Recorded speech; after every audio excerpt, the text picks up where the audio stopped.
আসসালামু আলাইকুম বন্ধুরা, কেমন আছো সবাই? আশা করি ভালো আছো। কেন তোমরা দেখছো আরিফ কালারের ভিডিও। তো আজকের ভিডিওটা কোনো ব্লগ ভিডিও না, কোনো কমেডি ভিডিও না। আজকের ভিডিওটা শুধুমাত্র আমার মুসলিম ভাইদের জন্য।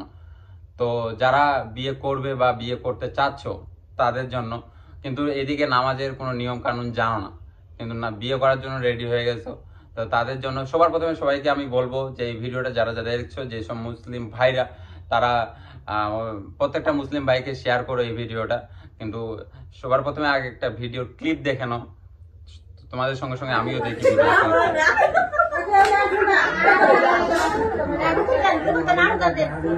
নামাজ পড়তে দিয়েছে যে মানে 2 রাকাত, বিয়ের আগে যে 2 রাকাত নামাজ পড়তে হয়, তো বিয়ের আগে 2 রাকাত নামাজ পড়তে দিয়েছে।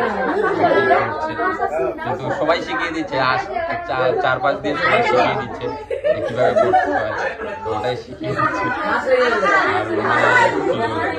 আর পুরো সবাই শিখিয়ে দিচ্ছে যে দেখতে পাচ্ছ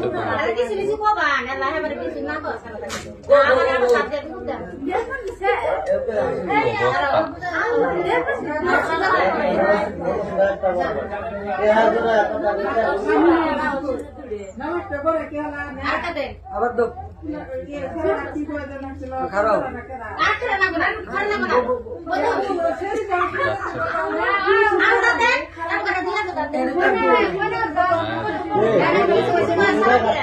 শিখিয়ে দিচ্ছে, মানে 2 রাকাত নামাজও নিজে করতে পারছে না। দোয়া বাদে দিলাম, মানে নামাজের নিয়ম চলে গেছে।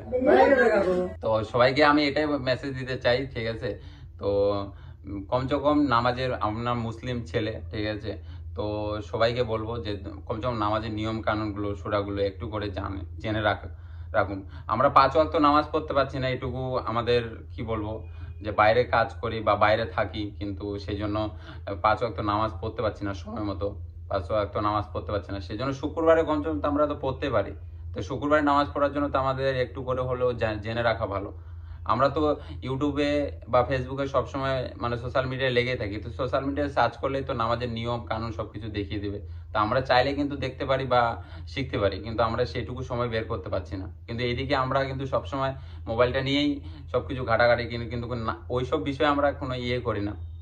তো সবাই কাছে রিকোয়েস্ট করবো সব মুসলিম ভাইদের জন্য যে একটু হলেও ইউটিউবটা খুলে কমসে কম এটুকু সার্চ করো যে নামাজের নিয়ম, নামাজের সূরা, ঠিক আছে?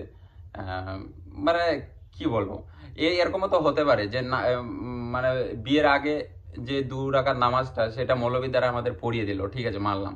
কিন্তু তারপরে যে শ্বশুর বাড়িতে গেলাম, যাওয়ার পরে যে আমাদের শুক্রবারে নামাজ পড়তে গেলো, 5 ওয়াক্ত নামাজ তো পড়ি না, ঠিক আছে, মানলাম। কিন্তু শুক্রবারে নামাজ কোনোদিন ভাগে পড়লো যে আমরা শ্বশুর বাড়িতে আছি, শুক্রবারে নামাজ পড়লো, সবাই পড়তে গেছে, সব মানে ওদের বাড়ির ফ্যামিলি সবাই পড়তে গেছে। তারপর তুমি কি বাড়িতে বসে থাকবে? তোমাকে তো যেতে হবে, মানে সম্মানের খাতির তো যেতে হবে, তাই না?